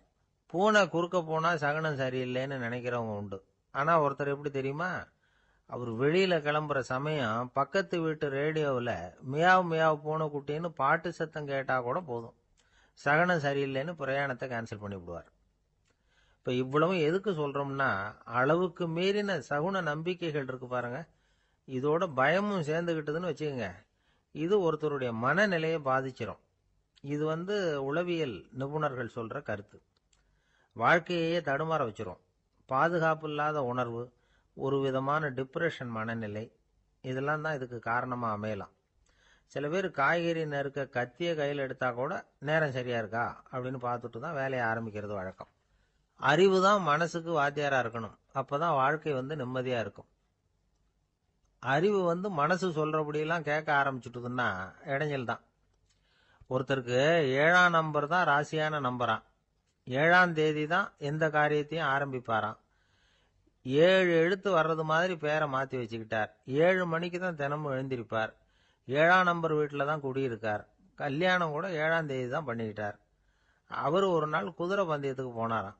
குதிரையோட பேரையெல்லாம் பார்த்தார். ஒரு குதிரையோட பேர் 7 எழுத்துல அமைஞ்சிருந்தது. 7 தானே இவருக்கு அதிர்ஷ்ட நம்பர். அதனால உடனே அது பேர்ல பணத்தை கட்டினார். பந்தயம் நடந்தது. என்ன சார் ஆச்சுன்னு கேட்டாங்க. நான் பணம் கட்டின அந்த என்னோட குதிரை 7ஆவதா சேர்ந்தது சார் அப்படின்னாராம் சோகமா. ஒரு ஆளு ராமகிருஷ்ணரை தேடி வந்தான். அவன் கையில 1000 பொற்காசுகள் வச்சிருந்தான். அதை அவர்கிட்ட கொடுத்து இதை ஏத்துக்கணும் அப்படின்னு ரொம்ப பணிவா கேட்டுக்கிட்டான். அவரு பார்த்தார், இது எனக்கு தேவையில்லை, ஆனாலும் உன்னுடைய மனசை புண்படுத்துறதுக்கு நான் விரும்பல, அதனால நீ கொடுக்கறத வாங்கிக்கிறேன்னார். வாங்கிக்கிட்டார். அப்புறம் கேட்டார், இதை பாரு, இனிமே இதெல்லாம் என்னுடையது தானே அப்படின்னார். ஆமா, அதையெல்லாம் நான் உங்களுக்கே கொடுத்துட்டேன். அவன், சரி, இப்ப நீ எனக்காக ஒரு காரியம் பண்ணணும்னார். என்ன செய்யணும் சொல்லுங்கன்னா, இந்த நாணயங்களை எல்லாம் எடுத்துக்கிட்டு போய் கங்கை நதியில எரிஞ்சுட்டு வா அப்படின்னார். இவனுக்கு அதிர்ச்சியா போச்சு. என்ன பண்றது, இனிமே அது முடியாதுன்னு சொல்ல முடியாது. ஏன்னா அந்த நாணயங்களை எல்லாம் அவருக்கே கொடுத்துட்டான். இனிமே அதெல்லாம் இவனுடையது இல்லை. பேசாம அவ்வளவையும் அள்ளிக்கிட்டு ஆத்தங்கரைக்கு போனான். போனவன் ரொம்ப நேரம் திரும்பியே வரல. ராமகிருஷ்ணருக்கு சந்தேகம், என்ன ஆச்சு அந்த மனுஷனுக்கு, காசுகளோட அந்த கங்கையில குதிச்சுட்டானா, போகும்பொழுதே ஒரு மாதிரியா தான் போனான், போய் என்னன்னு பார்த்துட்டு வாங்க அப்படின்னார். அங்க இருந்த ஒருத்தர் ஓடி போய் பார்த்தார். அவர் போய் பார்க்கும் பொழுது அவன் அங்கேயே இருந்தான். அதுக்கப்புறம் அவர் திரும்பி வந்தார். விவரத்தை சொன்னார். அதாவது அவன் கங்கை கரையில உட்காந்துக்கிட்டு ஒவ்வொரு நாணயமா 1 2ன்னு எண்ணி எண்ணி வீசிக்கிட்டு இருக்கிறான். அவனை சுத்தி ஒரு கும்பல் நின்றுகிட்டு அவனை தடுத்துக்கிட்டு இருக்குது அப்படின்னு விவரத்தை சொன்னார் போயிட்டு வந்தவர். இதை கேட்டதும் ராமகிருஷ்ணரே புறப்பட்டு அங்க போனாராம். என்ன இப்படி பண்ணிட்டு இருக்கிற, நான் உன்னை அந்த நாணயங்களை கங்கையில வீசி எறிய சொன்னேன், நீ ஏன் அதை எண்ணிட்டு இருக்கிற அப்படின்னார். பழக்கம்தான் காரணம், நான் ஒவ்வொரு நாளும் ஒவ்வொன்றா சேமிச்சு வச்சேன். இன்னைக்கு என்கிட்ட நிறைய இருக்குது, உங்களுக்கு ஒரு 1000 நாணயங்களை கொடுக்கணுங்கிறது என்னோட ஆசை அப்படின்னா. இப்ப ராமகிருஷ்ணர் சொன்னார், ஒரே நேரத்துல எல்லாத்தையும் சம்பாதிச்சிருந்தா நீ எண்றது பொருத்தமா இருக்கும். எல்லாத்தையும் இழக்கும் போது ஒவ்வொன்றா எண்ணிக்கிட்டு இழக்கிறதுங்கிறது சரியான செயல் இல்லை. அதனால ஒரே தடவையா எல்லாத்தையும் தூக்கி எறிஞ்சிடும் அப்படின்னார். இது இழப்பது அப்படிங்கிற ஒரு உயர்ந்த நிலை. இதை நாம யதார்த்த வாழ்க்கையில சம்பந்தப்படுத்தி பார்த்து குழப்பிக்கிட்டு இருக்கக்கூடாது. இழக்கிறேன்னு சொல்லிக்கிட்டு இருக்கிற காசையெல்லாம் ஆத்துலையும் குளத்துலையும் கொண்டு போய் எரிஞ்சுட்டு வாங்க அப்படின்னு உபதேசம் பண்றதாக யாரும் நினைச்சிடக்கூடாது. இதுல நாம புரிஞ்சுக்க வேண்டியது என்னன்னா, எதையாவது ஒன்ன இன்னொருத்தருக்கு கொடுக்கணும் அப்படின்னு விருப்பப்பட்டா அதை மனப்பூர்வமா கொடுத்துடணும். கொடுத்துட்டு அதையே நினைச்சிட்டு இருக்க கூடாது. நம்மால் ஒருத்தர் ஒரு 100 ரூபாய் நோட்டை தன்னுடைய நண்பர் ஒருத்தர்கிட்ட கொடுத்து, இது உனக்கு தான் வச்சுக்கோ அப்படின்னார். அவரு பார்த்தார், இது இனிமே எனக்கு தானே சொந்தம் அப்படின்னார். ஆமான்னார் அவர். அப்படின்னா எனக்காக நீ ஒரு உதவி செய்யணும்னார். சொல்லுங்க செய்யறேன்னார் அவர். இந்த 100 ரூபாய் நோட்டை தீ வச்சு கொளுத்தி விடுனார். இவர் அதிர்ச்சியாகி அவரை பார்த்தார். இப்ப அவரு சொன்னார், நீ எனக்கு அன்பா கொடுத்தது இது, இந்த நோட்டு கள்ள நோட்டுங்கிறது எனக்கு முன்னாடியே தெரியும், சீக்கிரம் கொளுத்தி விடு, அதுதான் நம்ம 2 பேருக்குமே நல்லது அப்படின்னாராம் அவர். ஒரு நண்பர் இருக்கார். எப்ப பார்த்தாலும் கையில ஒரு புத்தகம் இருக்கும். புத்தகம் இல்லாம எங்கேயும் புறப்பட மாட்டார். எதுக்காக இப்படி எடுத்துட்டு போறீங்க அப்படின்னு கேட்டா, எனக்கு இது ஒரு நல்ல நண்பன் மாதிரி, இந்த காலத்துல எங்க போனாலும் காத்திருக்க வேண்டியிருக்கு, அது மாதிரி சமயத்துல நான் நண்பன் கூட பேசிக்கிட்டு இருப்பேன் அப்படிம்பாரான். ஒருத்தர் ஒரு பெரிய அரச பதவியில் இருந்தார். அவர் பதவியிலிருந்து இறங்க வேண்டிய சூழ்நிலை. அரசு கொடுத்திருந்த வீட்டை விட்டுட்டு வெளியில வர்றார். வரும்பொழுது 2 கையிலையும் 2 பெட்டியை எடுத்துட்டு வந்தாராம். சார், உங்களுடைய உடைமைகள் அப்படின்னு கேட்கறாங்க அங்க இருந்த ஊழியர்கள். இவர் தன்னுடைய கையில் இருக்கிற பெட்டியை காட்டி இதுதான் என்னுடைய சொத்து அப்படின்னாராம். ஒரு பெட்டியில் அவருடைய உடைகள், இன்னொரு பெட்டியில் அவர் விரும்பி படிக்கிற புத்தகங்கள், அவ்வளவுதான். இதுதான் இருந்துதான். புத்தகம் படிக்கிறது மனசுக்கு நல்லதுங்கிறது நமக்கு தெரியும். புத்தக வாசிப்பு உடம்புக்கும் நல்லதுங்கிறாங்க. அது நமக்கு ஆச்சரியமா தான் இருக்குது. ஒரு நபர் ஒரு வருஷத்துல சராசரியா 2000 பக்கங்களை படிச்சிருக்கணுமா, யுனெஸ்கோ பரிந்துரை. ஆனா நம்ம நாட்டில் நாம சராசரியா படிக்கிறது 32 பக்கங்கள், அவ்வளவுதான். இவ்வளவுக்கு நம்ம நாட்டில் 6000த்துக்கும் மேற்பட்ட நாளேடுகள், 2000த்துக்கும் மேற்பட்ட இதழ்கள், மலர்கள், இவ்வளவு இருந்தும் சரியா வரல. இந்த உலகத்துல முதல் நூலகம் எங்க எப்போ ஆரம்பமாச்சு தெரியுமா? கிமு 2500 ஆண்டுல அது ஆரம்பமாயிருக்குது. பாபிலோனியாவில் அமில் அணு அப்படிங்கிற அரசன் தான் நூலகத்தை உருவாக்கி இருக்கிறான். அப்பெல்லாம் தாள் கிடையாது, களிமண் தான். களிமண் பலகைகளில் எழுதி அதை தொகுத்து அப்படியே நூலாக்கி அதை நூலகத்தில் வச்சிருப்பாங்களாம். அரசருடைய நூலகத்தில் 1000த்துக்கும் மேற்பட்ட நூல்கள் இருந்ததாக வரலாற்று குறிப்பு இருக்குது. அது மட்டும் இல்லை, அந்த நூலகத்தில் பொருள் வாரியா, அதாவது சப்ஜெக்ட் வாரியா புத்தகங்களை வகைப்படுத்தி வச்சிருந்தாங்களாம். அதில் மிச்சம் இருந்த ஒரு 25 களிமண் பலகை புத்தகங்கள் இன்னைக்கும் பிரிட்டிஷ் அருங்காட்சியகத்தில் இருக்குதான். அச்சு தாள் இதெல்லாம் ஏற்பட்டதுக்கு அப்புறம் அமைக்கப்பட்டது தான் பிரான்சில் இருக்கக்கூடிய பாரிஸ் நூலகம். 1480 பிரெஞ்சு மன்னர் 11ஆம் லூயி இந்த நூலகத்தை அமைச்சாராம். ஆனால் அப்பெல்லாம் அரசர்கள் மட்டும்தான் நூலகத்தை பயன்படுத்த முடியுமா. அதுக்கப்புறம் 17ஆம் நூற்றாண்டில் இந்த முறை மாறி பொதுமக்கள் அங்கே போகலாம், படிக்கலாம் அப்படிங்கிற நிலைமை வந்துதான். போட்லியன் நூலகம் அப்படின்னு அதுக்கு பேர், பாரிஸ் நகரத்தில் இருக்கு. அங்கதான் நூல்களின் பட்டியல் தயாரிப்பு பணி ஆரம்பமாச்சு. கல்வி வளர்ச்சியையும் நூலகத்தையும் இணைச்சவர் நெப்போலியன் போனபார்ட். முன்பணம் செலுத்தி புத்தகத்தை படிக்கிற முறையையும் அவர் தான் கொண்டுட்டு வந்தாராம். மக்கள்கிட்ட வசூலிக்கிற வரியின் ஒரு பகுதியை நூலகத்துக்கு பயன்படுத்தினவரும் அவர் தானா. நெப்போலியன் நூலகத்தில் உலகத்தில் உள்ள எல்லா மொழி நூல்களும் இருக்குதான். அங்கே ஒரு தமிழ் நூலும் இருந்திருக்குது. அது என்னன்னா கம்பராமாயணம். சோவியத் யூனியனுக்கு படையெடுத்து போனப்போ அங்கிருந்து லட்சக்கணக்கான புத்தகங்களை இந்த பனிச்சறுக்கு வாகனங்கள் இருக்குல்ல, அதில் கொண்டுகிட்டு வந்ததாக வரலாறு. அடுத்தபடியாக குறிப்பிட்டு சொல்லத்தக்க நூலகம் எதுன்னா பிரிட்டிஷ் நூலகம். மிக பழைய கையெழுத்து பிரதியெல்லாம் கூட அங்கே இருக்குது. 1753 ஆரம்பமாச்சு. அதில் உள்ள நூல்களை வரிசையாக அடுக்கினா 180 கிலோமீட்டர் நீளத்துக்கு வருமா. மிகப்பெரிய நூலகம் அமெரிக்க தலைநகர் வாஷிங்டனில் இருக்குதான். இந்தியாவை பொறுத்த வரைக்கும் பெரிய பழைய நூலகம் எதுன்னா கல்கத்தா நூலகம். எல்லா இந்திய மொழி நூல்களும் இங்கே உண்டு. மகாகவி பாரதியார் நடத்தின இந்தியாங்கிற இதழின் எல்லா பிரதிகளும் அங்கே பாதுகாப்பாக இருக்குது. படிக்கும் பழக்கம் இங்கே வளர வேண்டியிருக்குது. ஒருத்தர்கிட்ட ஒரு புஸ்தகத்தை கொடுத்து விமர்சனம் எழுத சொல்லியிருந்தாங்க. கொஞ்ச நாள் கழிச்சு அவரை போய் பார்த்து, என்னங்க புஸ்தகத்தை படித்து பார்த்தீங்களா